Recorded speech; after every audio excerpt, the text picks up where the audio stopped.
안녕하세요. 귀로 듣는 역사 이야기 이기환의 흔적의 역사 149회입니다. 예, 149회, 150회가 벌써 다가왔네요. 참 세월이 빠릅니다.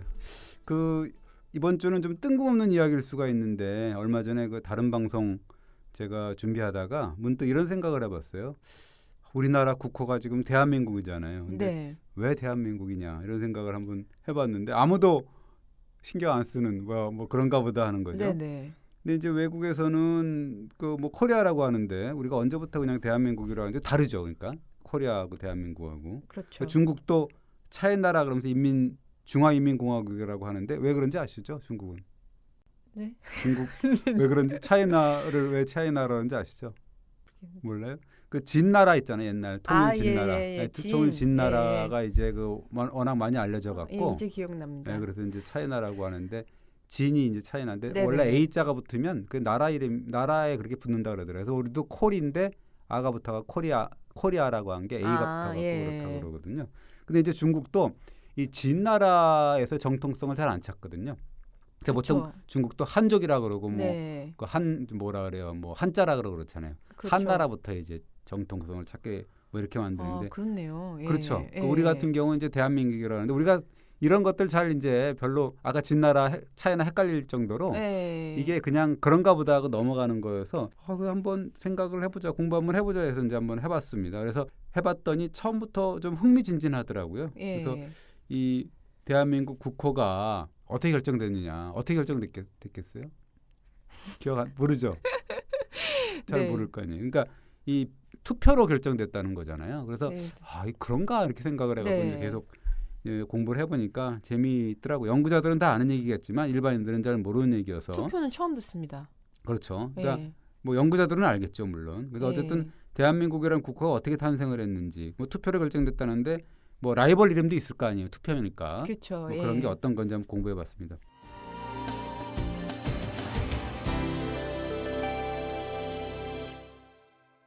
근데 투표를 어떻게 한 건데요? 그 결과를 이제 먼저 말을 하자면 1948년 6월 7일 날인데 그 재헌국회, 재헌헌법에 따른 재헌국회가 이제 그 헌법 기초위원 30명, 그러니까 헌법을 만드는 그런 그 기초위원들이 있을 거 아닙니까? 법률가 이런 사람들이죠.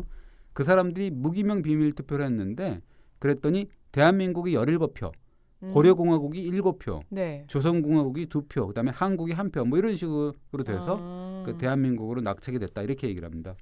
근데 17표, 7표, 2표 이러니까 압도적인 표차 아니에요? 예, 그렇습니다. 그래서 이제 그렇게 이제 기초위원회를 통과하고 그래서 다른 헌법 조항하고 함께 심의 과정을 거치고 그다음에 이제 국회 본회의에서 만장일치로 통과를 하는데 이거 보면 겉으로 보면 사실 뭐 별 문제가 없잖아요, 그죠? 게다가 만장일치를 통과니까요. 그렇죠. 그런데 이제 이 내막을 보니까 일사천리가 결코 아니었다. 엄청난 경륜이 벌어졌다. 뭐 이렇게 파악이 되더라고요. 근데 대한이라는 국호를 이때 처음 쓴 건 아니잖아요. 고종도 대한 제국을 선포했었는데요. 그렇죠. 이게 우리가 이제 그 공부가 들어가는 거죠, 여기서. 그때가 이제 1897년인데 그 10월 11일, 그러니까 이것도 뭐 음력이라고 할 수가 있을 것 같은데 음력인지 양력인지 제가 좀 고보기 헷갈리는데 지금은 고종실록에 이렇게 나오니까는요. 근데 고종이 황제국을 선포하면서 전 현직 관리들을 다 불러 모읍니다. 그래서 이른바 그리고 확대 어전 회의를 이제 개최를 하게 되는 거죠. 그러면서 국호 제정 문제를 다룹니다. 그게 뭐 국가 이름을 정하는 거니까 당연히 중요한 회의였을 텐데요. 어떤 논의가 있었어요? 그러니까 이제 고종이 이렇게 얘기를 해요. 국호를 이제 새로 정해야 되는데 경들의 생각은 어떠하냐라고 이제 오늘 뗍니다. 그러니까 이제 지금의 국무총리격인 이 심순택이라는 사람이 그때 당시에 직책은 의정인데 이분이 뭐라 그러냐면 우리나라는 기자가 예전에 봉해진 조선이라는 이름을 그대로 칭호로 삼았습니다. 그런데 이것은 애초부터 합당한 이름이 아니었습니다. 그리고 지금 천명이 새로워졌으니, 그러니까 황제국으로 이제 거듭나니까 국호를 새로 정해야 함이 옳습니다라고 얘기를 합니다. 그러니까 우리나라 조선이 기자조선을 계승했다는 것 같은데 이게 무슨 뜻이에요? 그 기자라는 사람이 누군 줄 아시죠? 그러니까 중국인이거든요. 어떻게 보면 물론 은나라가 어떻게 보면 동이족이라는 얘기도 있지만 뭐 그건 그렇지만 어쨌든 국적으로 보면 이제 우리가 지금으로 따지면 중국인인데 3,000년 전에 그 중국의 은나라, 그러니까 상나라라고 하는데 그게 뭐 왕족이거든요. 그러면서 이제 그 다음 때인 주나라 무왕이 요 은나라를 멸망시킨 다음에 그 왕족인 은나라의 왕족인 기자를 조선 땅에 제후로 봉했다는 것이 바로 이제 기자조선이거든요. 예. 근데 이제 고려를 멸망시키고 새 나라를 세운 사람이 태조 이성계잖아요. 그러니까 중국의 명나라한테 이 국호를 이제 이 두 개 후보를 가서 올립니다. 예. 조선 하나하고 화령이라는 국호를 두 개를 이제 유력 후보로 올려갖고 네. 그 명나라 황제인 그 주원장한테 어느 국호가 좋습니까라고 이제 윤허를 받는 거죠. 예. 그러니까 이제 그때 이제 낙점받은 조선을 받는데 조선이 바로 당군 조선이 아니라 기자 조선을 계승했다. 그런 의미에서 조선이라는 국호를 이제 주원장이 내렸다는 거죠. 그러니까 다시 말하면 태조 이성계가 세운 조선의 의미는 당군 조선이 아니라 기자 조선이었다는 얘기죠. 그렇습니다. 그래서 그 개국공신인 정도전이 조선 경국전에 쓴 내용을 보면 사실 굉장히 기가 막힌 내용이 있습니다. 뭐라 그랬어요?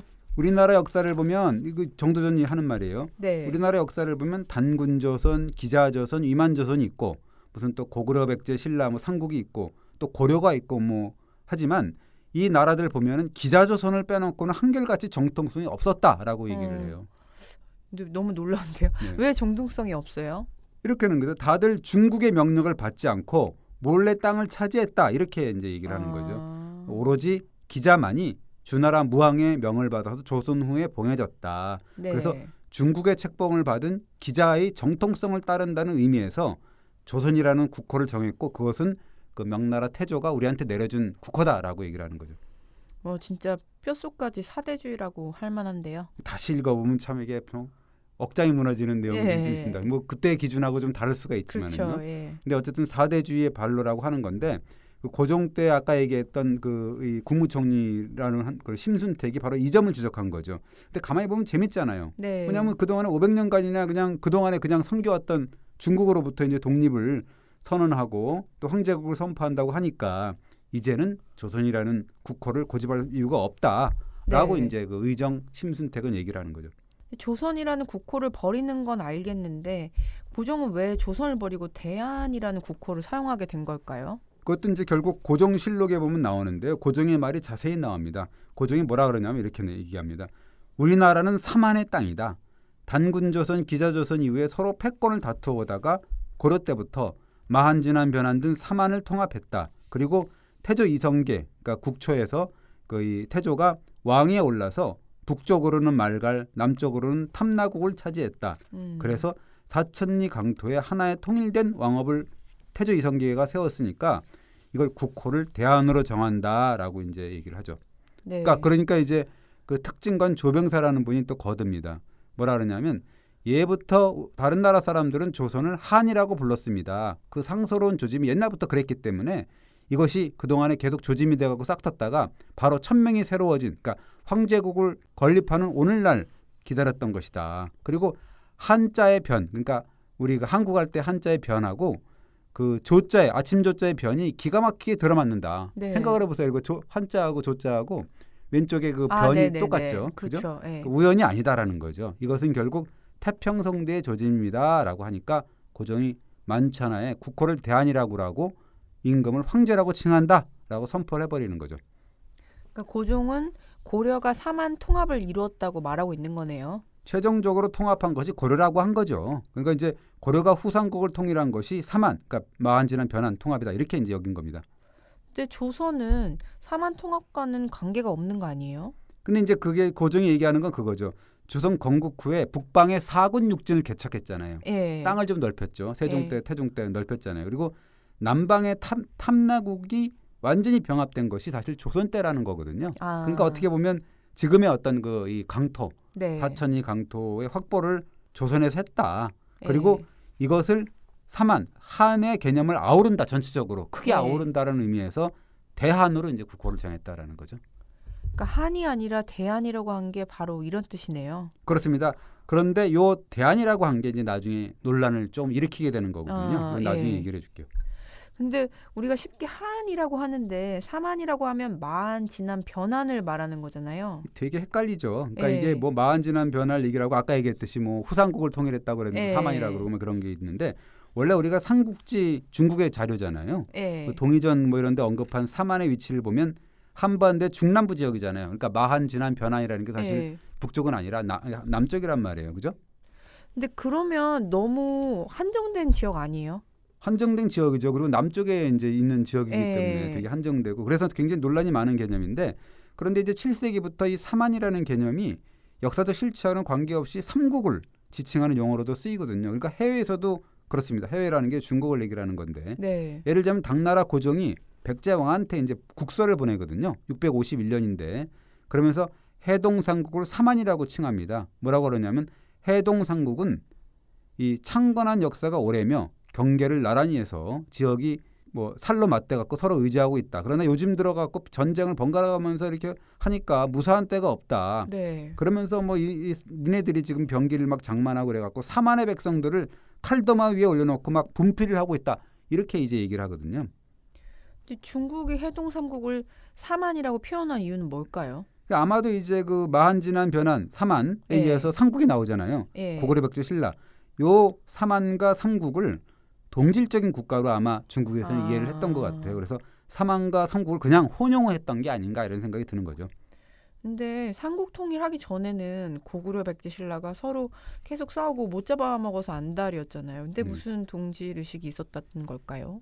그러게요. 이제 우리도 그렇게 따지면 고구려 백제 신라 맨날 싸우고 뭐 서로 막아보려고 그랬는데 지금 우리가 북한하고 생각을 해보세요. 괴뢰 정권이라고 그러고 뭐 그렇죠. 철천지 원수라고 그러고 그러잖아요. 형제가 어떻게 보면 싸우면 더 골치 아프잖아요. 그죠?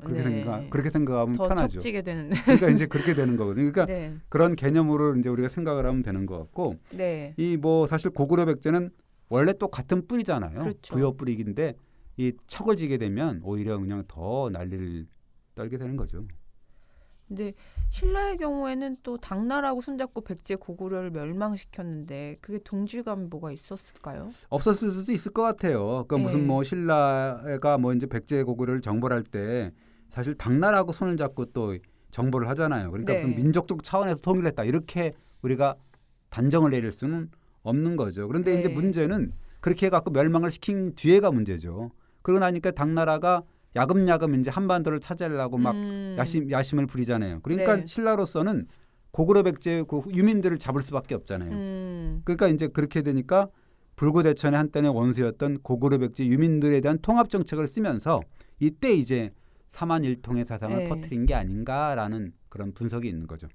그러면 사만일통 사상은 통일 이후에 생긴 거네요? 뭐 그럴 가능성이 있습니다. 그래서 삼국사기나 삼국유사를 보면 이때부터 사만일통 이야기가 등장을 하기 시작하는데 뭐냐면 김유신 얘기가 나오거든요. 그러니까 이 신라가 이 태종모해랑 이때 그분들 문무왕 때 이럴 때가 김유신을 얻어서 한 마음으로 정치를 해가지고 사만을 일통하였다라는 기록이 있고요. 그다음에 삼국사의 김유신전을 보면 그 김유신이 임종할 때 이렇게 얘기를 했다는 거예요.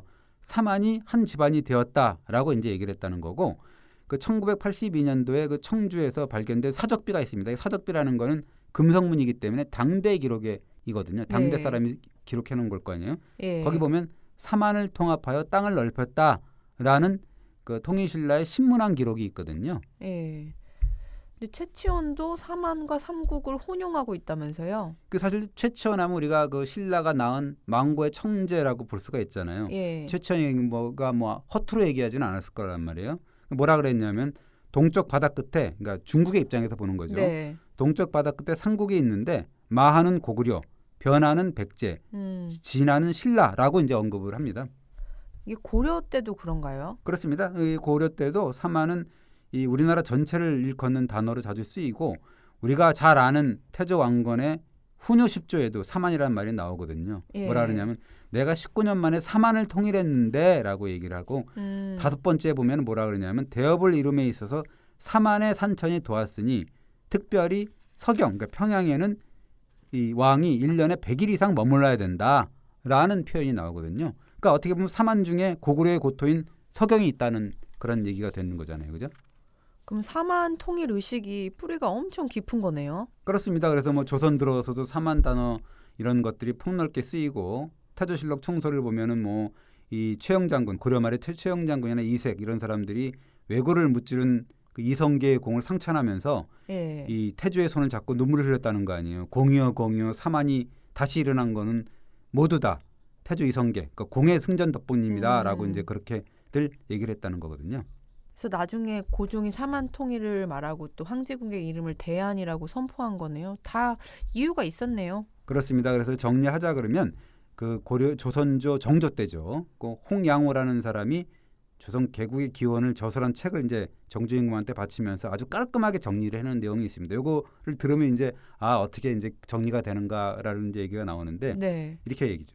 우리 동방에 당군이 맨 먼저 나오고 그 다음에 기자가 동쪽으로 건너왔습니다. 당군조선, 기자조선을 얘기를 하는 거예요. 네. 그 이후에 삼한으로 나누어지고 구위로 흩어졌다가, 그러니까 여러 나라로 막 흩어졌다가 네. 신라와 고려의 시대에 들어와서 비로소 하나로 섞여 살게 되었습니다라고 얘기를 하는 거죠. 그러니까 이제 사만을 먼저 통일한 게 바로 신라고 다시 후삼국으로 흩어졌다가 재통일한 게 고려다 이런 얘기네요. 그러면서 거기 첨가한 거는 뭐냐면 이제 고종이 나중에 이제 그 얘기를 하는 건데 조선 들어서 북방으로 사권 육진을 개척을 하고 네. 남으로는 뭐 탐나국을 완전 병합하면서 이게 한에서만 그치는 것이 아니라 네. 대안으로까지 우리가 확장시킬 수 있다라고 개념 정리를 하게 되는 거죠.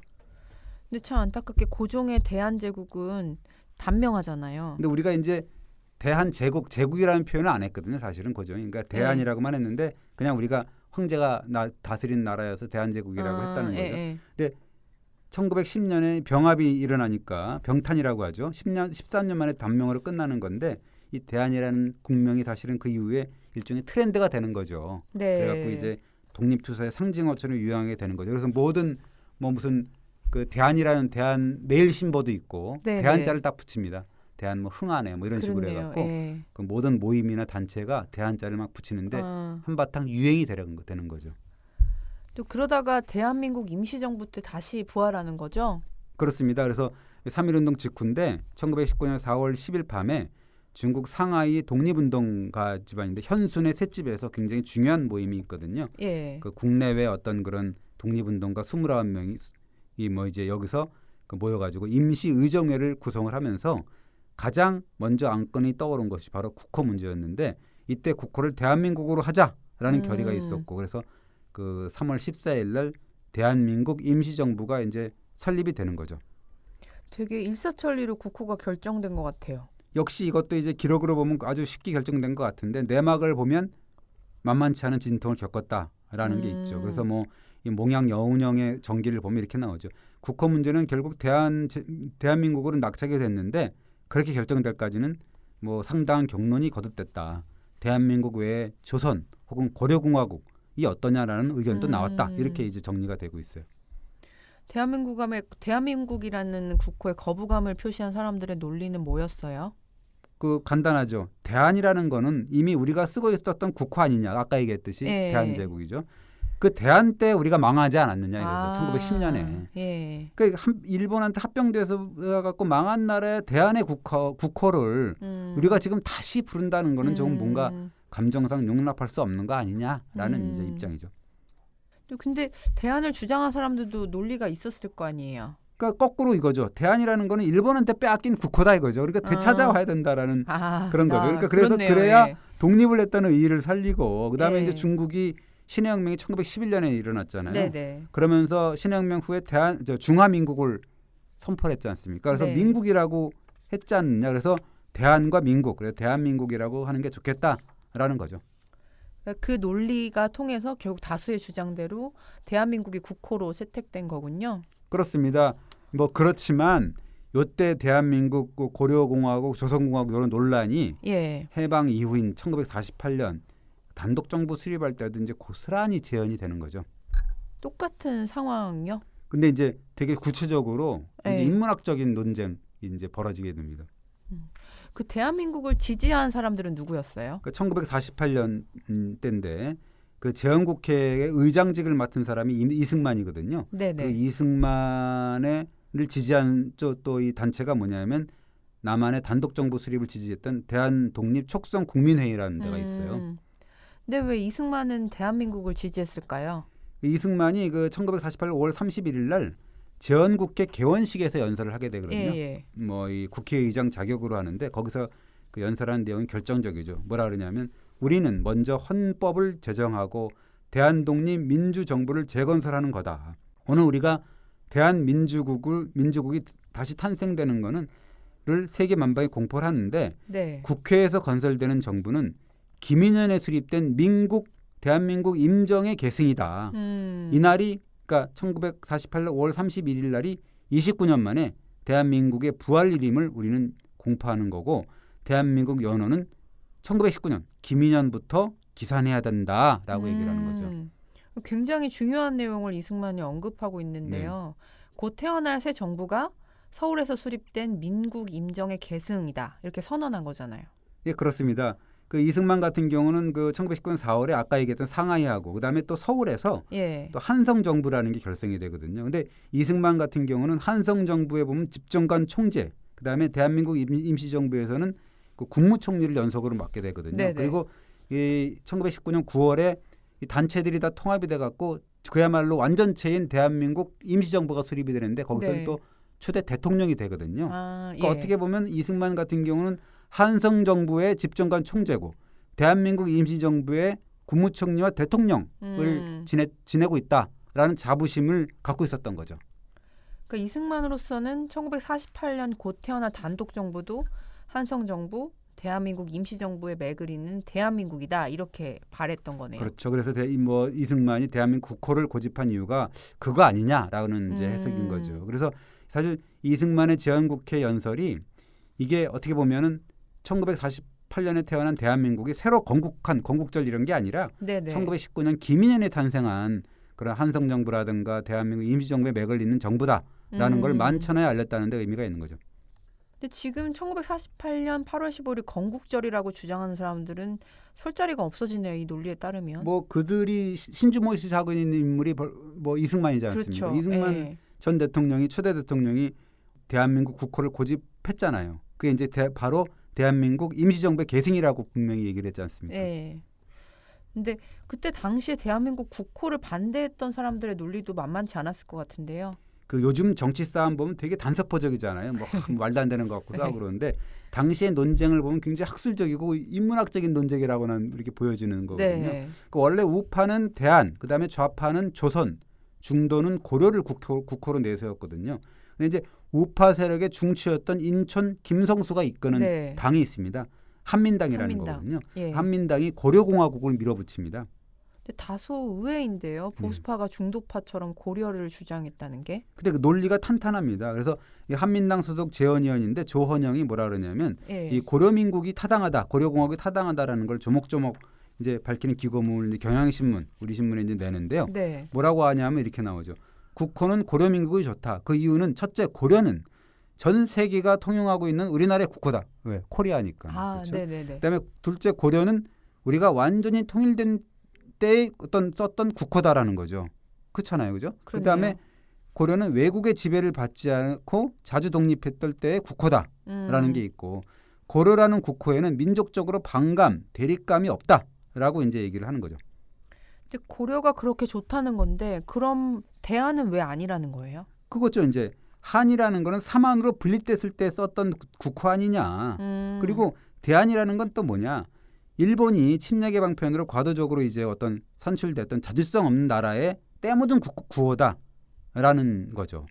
그럼 조선은요? 일고의 거치가 없다는 거죠. 왜냐하면 조선이라는 거는 단군 조선을 빼놓고는 전부 중국의 지배를 받던 기자위만 그다음에 이시조선까지 이제 그런 국호라는 거죠. 그래서 더군다나 아까 얘기했듯이 외정 36년 동안 나라의 일은 이 땅의 칭호다라는 거죠. 왜? 조선 총독부라 그랬잖아요. 그렇죠. 그러니까 민족의식이 있는 사람이라 그러면 조선을 국호로 하자는 사람은 없을 것이다. 라는 게 경향신문 1948년 6월 6일자 기고문입니다. 근데 이 주장이 되게 귀에 쏙쏙 박히는데요. 그럴듯하죠? 그 사학자면서 나중에 고려대 총장이 된 현상윤의 주장도 비슷합니다. 뭐라냐면 대한이라는 거는 아까 얘기했듯이 불과 13년 동안 일컬어진 명칭이다. 그리고 아까 얘기했듯이 삼한이라는 거는 불합국가 아니냐. 그렇죠. 마한진한 변한. 그렇죠? 그다음에 한강, 임진강, 이남의 어떻게 보면 지방적인 명칭이다. 되게 한정된 지방 명칭이고 하등 통일적이고 전국적인 구호가 아니다라는 거죠. 그리고 대한은 결국 아까 얘기했듯이 합병의 치욕을 받아서 영구히 씻을 수 없는 오점이 찍힌 국호다. 이렇게 이제 얘기를 하는 거죠. 근데 이분들 주장 중에 눈여겨봐야 되는 게 있다면서요? 예, 이렇습니다. 대한의 대자거든요. 그 임 기자는 무슨 느낌이 안 들어요? 대자가에 대해서? 큰 거. 큰 거를 느끼는 거죠. 뭔가 되게 커지고 싶은 거. 예, 그러니까 이게 비슷하죠. 그 맞는 지적이죠. 대한의 대자에서 제국주의의 냄새가 물씬 풍긴다는 거예요. 그러니까 뭐냐면 대한의 대자는 대영 제국이나 그렇죠. 대일본 제국처럼 제국주의적인 사상을 본떠서 지은 거다. 오늘날 지금 뭐냐? 1948년 얘기예요. 민주주의와 평화주의를 국시로 표방하고 있는데 이러한 국호를 채용하는 게 말이 되느냐 이거죠. 그러니까 따라서 국호는 고려민국이 낫다 이렇게 얘기를 합니다. 지금 저는 정말 아무 생각 없이 쓰는 국호인데 대한민국이라는 국호에 제국주의적인 의미가 내포돼 있다는 주장이 70년 전에 나왔던 거네요. 그러니까 이제 생각해 볼 게 많은 것 같아요. 우리 그냥 대한민국하고 뭐 그걸 되게 자랑스럽게 부르긴 하지만 그렇죠. 이런 이 베이스가 있구나. 이렇게 봤구나. 70년 전에는 또 그런 생각이 들잖아요. 굉장히 그렇죠. 이 인문학적이고 깊이 있는 토론이 있었다는 거죠. 그러니까요. 그 손진태 사학자도 결국 아까 똑같아요. 대한은 제국주의적인 생각이 강하다라고 이제 강하게 주장을 합니다. 근데 이분들 모두 고려를 선호했던 분들이에요. 그렇죠. 아까 얘기했듯이 뭐 대한은 뭐 5점을 남긴 국호고 삼하는 그 지역이 대한 뭐 한강 이남에 뭐 한했고 아무런 미래성, 진취성, 뭐 적극성도 없다. 이거 이렇게 하면은 국민교육이라든가 민족정신사에 막대한 위축을 초래할 것이다. 조선 마찬가지다. 당군 조선은 전설이고 준왕 때 조선은 이게 평안도에 한정된 미미한 나라였다. 그리고 이시조선 봐라. 당쟁, 문약, 그렇죠. 그러니까 외인한테 모욕을 받은 일입니다. 그러나 고려는 뭐냐? 500년간 통일국가인 왕씨 고려하고 그다음에 한민족으로서 중국과 당당히 패권을 다퉜던 영웅적인 존재였던 고구려를 인용하는 거라 이거는 거죠. 그래서 어떻게 보면 새 나라의 어떤 국민의 그 영예와 이상이 일치한다라고 강조하는 거죠. 근데 아까 인천 김성수가 이끄는 한민당이 고려를 선호했다고 하셨는데 이게 고려대 이름을 지은 것하고도 관련이 있을 것 같아요. 그랬다는 거죠. 저도 이제 고려대를 봐서 이게 왜 고려대였지 이렇게 생각을 하니까 인천 김성수의 그게 컸다는 거죠. 그러니까 해방 직후에 보성전문학교를 종합대학으로 승격을 하면서 고려대라는 새 교명을 붙였는데 이게 이제 인천의 발상이었다는 거죠. 나중에 유진호 박사가 이제 그 얘기를 하는데 그 인천이 그 고려라고 지었다는 거예요. 그러면서 조선이나 한국은 이민족한테 수모를 당한 일이 있어서 싫다. 물론 고려도 여진이나 몽골의 시달림을 받았지만 그럼에도 불구하고 복속되진 이제 합병되진 않았지 않느냐. 그러니까 고구려의 영광을 또 계승한 거 아니냐. 그래서 좋다라고 해서 이제 고려대라고 했다는 거죠. 대한이나 고려나 조선이나 뭐 이런 말고도 국명 후보가 또 등장했었다면서요. 그때도 이제 해방 때니까 해방 이후고 이제 그러니까 뭐 백가쟁명, 백화제 방식의 어떤 사상과 주장이 있었겠죠. 그래서 초대 문교부 장관 지냈던 안호상 선생은 뭐라 하냐면 한나라로 하면 어떠냐. 순한글식으로. 이게 무슨 자기 나라 헌법인데 한문을 사용하고 이러면 정말 노예근성이다 이렇게 국어의 모독이다라고 주장을 하고 이병국 국회의원이라는 사람은 대한보다 태한으로 해야 된다. 태한. 그러니까 뭐냐면 클태자 아니냐. 더 크다라는 의미가 있고 태양의 의미도 담지 않느냐. 그리고 어떤 사람은 공화국이 아니라 동화국으로 해야 된다. 동화된다는 의미에서 그렇게 얘기하는 사람도 있고 언론인 서리식 같은 사람은 세한이 어떠냐 세한 이렇게 또 나오고 그랬다 그럽니다. 근데 조선일보 제호가 바뀔 뻔했다는 얘기가 있어요. 사실 이승만이 대한민국 국호를 고집하면서 한 가지 약속한 게 있거든요. 국호 때문에 이게 자꾸 논란이 벌어지고 그러면 제헌헌법 제정이 늦어지는 거 아니냐. 이거 빨리 이거 국호를 잘 만든다 그래갖고 잘 되는 것도 아니고 못 만든다고 못 되는 것도 아니기 때문에 빨리 요건 하고 그러나 적절한 기회에 나중에 정상화가 되고 그러면 국호 문제를 다시 논의하자고 하면서 이제 대한민국 국호를 고집을 해서 통과를 시키는 거거든요. 본회의에서. 그 아까 얘기했던 헌법기초위원회에서 막 이렇게 통과가 됐는데도 불구하고 본회의를 가는 과정에서도 굉장한 논란이 있었거든요. 근데 이제 너무 이거 그러면 이게 말이 안 된다. 빨리 이거 매듭을 져야 된다 그래갖고 이승만이 고집을 한 건데요. 그래서 이제 나중에 좀 보자 이런 거거든요. 근데 이제 49년도에 북한에서 뭐가 탄생이 돼요? 조선인민민주주의 공화국이 탄생이 되잖아요. 그렇죠. 그러니까 1950년에 한국 정부가 이제 그 공고문을 내는데 뭐라 그러냐면 국호를 어떻게 써야 되느냐라고 딱 잘라서 얘기를 합니다. 정식 국호는 대한민국이다. 그러나 편의상 우리가 짧게 부를 때는 대한 혹은 그냥 한국이라고 약칭을 쓸 수 있다. 지금도 우리가 뭐 대한이나 한국이나 쓰잖아요. 그렇죠. 요때 이제 이게 그렇게 된 거거든요. 그러면서 북한의 괴뢰 정권과는 확연한 구별을 위해서 조선이라는 말은 쓰지 않는다라고 이제 발표를 하거든요. 근데 그러면 조선일보 제호도 문제가 그때 당시 됐지 않았을까요? 근데 이건 이제 재미로 얘기하는 거죠. 왜냐하면 조선일보 가지고 뭐 우리가 얘기할 건 아닌 것 같은데 어쨌든 한국 전쟁이 딱 발발을 하고 예. 이 김한란 이화여대 총장이 전시 내각의 공부처장이 되거든요. 딱 보니까 조선일보 조선 이게 북에서 쓰는 구호잖아요. 아까 그러니까요. 쓰지 말자 그랬잖아요. 예. 그러니까 이제 이거는 바꿔야 된다라고 주장을 해갖고 국무회에서 경론이 벌어지거든요. 그래서 이제 이 김한란 총장이 이 문제를 가지고 이승만 대통령을 만나러 갑니다. 그랬더니 이승만 대통령이 굉장히 고민하다가 뭐 조선일보 일제 때부터 사용한 고유명사 아니야. 뭐 조선이 뭐 어떻고 고려 뭐 어때 이런 식으로 이제 얘기를 해갖고 그냥 살아남았다는 거죠. 그때 아니었으면 아마 조선일보라는 제호가 없었겠죠. 고려일보? 고려일보. 근데 이렇게 쭉 듣다 보니까 대한민국 국호가 약간은 부정적인 뜻이 있었구나 뭐 이런 식으로 기우는 것 같아요. 뭐 반드시 그렇지만은 않습니다. 사실 일제가 병합을 하면서 병탄을 하면서 예. 한국을 조선으로 한다라는 원칙을 다시 세운 거거든요. 그래서 한국통감부가 조선 총독부가 되잖아요. 예. 이 병합 후에도 한국이 존속을 하게 되면 나라 안에 나라를 세우는 꼴이 된다. 두 개의 나라가 세우는 꼴이 된다라고 주장을 하게 되는 거죠. 네. 저 일제가 국자를 빼고 그냥 한이라고 하든가 아니면 조선으로 그냥 돌아가든가 뭐 이렇게 해야 된다라고 이제 총독이 얘기를 하는 거죠. 아, 근데 정말 대한민국 국호에 이렇게 많은 역사가 담겨 있는지 몰랐네요. 뭐 그렇죠. 우리가 아까도 잠깐 얘기했지만 그냥 태어나면은 자동으로 대한민국 시민이라는 도장이 딱 찍히고 여권에도 찍히고 뭐 주민등록도 그렇죠. 찍히잖아요. 예. 근데 이 쭉 듣다 보면 이게 대한민국이 과연 최선이었을까라는 생각은 네. 들긴 들어요, 그죠? 예. 이게 뭐 만약에 좀 했으면 고려민국이 될 수도 그렇죠. 있었고, 예. 뭐 고려공화국이 될 수도 있었고, 그게 더 좋은 거 아니야 이런 생각도 들긴 드는데, 네. 뭐 조선공화국은 약간 그렇다 손 치더라도 어쨌든 이 당대 어떤 정치인, 사학자들이 정말 그 치열한 논쟁을 벌이는데 그걸 들어보면 다 그럴 듯하거든요. 네. 되게 인문학적이고 깊이 있는 논쟁이 있었잖아요. 그러니까 요거를 더듬어 보는 것도 굉장한 인문학 공부가 되거든요. 네, 그 논의의 흐름만 봐도 역사를 돌아볼 수 있네요. 네. 근데 이렇게 통일이 되면 근데 어떤 국호를 또 만들어야 할까요? 이번에 저도 그런 생각이 들었어요. 그냥 대한민국이라고 했다가 그냥 아무 생각 없이 했다가 통일이 되면 어떻게 되지?라는 생각이 들어봤거든요. 네. 근데 아까 이승만 국회의장이 얘기했다는 그게 있잖아요. 그 대한민국 국호를 강행을 하면서 네. 적절한 시기에 우리가 다시 국호 문제를 다시 논의해보자 이렇게 얘기를 했거든요. 그때는 안 됐는데 그렇죠. 그게 이제 남북한 통일이 되거나 이러면 이게 그 적절한 시기가 그때가 아니냐라는 생각은 들긴 들더라고요. 네. 그래서 과연 그 당시에 통일한국이라는 어떤 그런 거에 국호는 과연 무엇으로 정해야 되는지 우리가 한 번쯤은 우리가 지나가면서 한 번쯤 생각을 해봐야 되지 않을까.